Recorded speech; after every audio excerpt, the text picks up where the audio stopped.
I think that, look, anything that helps you in a genuine way is fine. It's a question of what you need. I mean, but there was a very popular book, and I still think it is popular, Sid Field's book on screenwriting, which I read when I was already beginning to write on Remington Steele, and it paralyzed me for a week. I mean, there were all these rules in it and the ways that he dissected things. And I thought, wow, I've never thought about it that way. And I finally just had to forget about it. And I know a lot of people have been helped by that book and by that teacher, but it didn't help me. Because I think the risk is in anything that is reductive is, well, first of all, as my first boss said, if it were that simple, they wouldn't pay us so much money because everybody could do it. But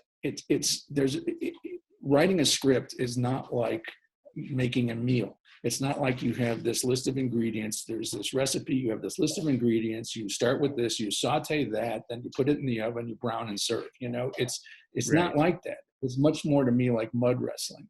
I mean, you begin with an idea, you get thrown to the ground, you throw it to the ground, you're rolling back and forth. There's just a lot of push and pull involved. And by the time you're done, you say, good, I won that battle. But it's not, that to me is a much closer approximation of what the writing process is than something that's clinical and clean. And there's, you know, people like McKee and others who've analyzed scripts can really help you appreciate what a good script does. But that's not the same thing as putting it together. It's like the difference between dissecting an animal and creating an animal. I mean, it's putting that breath of life into something, making something actually work.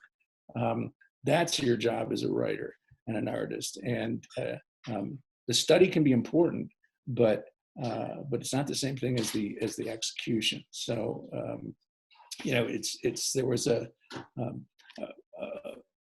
Swedish playwright, Frederick Dürrenmatt, who said that it doesn't matter if there are rules out there because every artist has to discover them for himself. And I think that's true because there's some very definite rules that I think that are important, but until you actually discover them, they'll mean nothing to you. So anyway.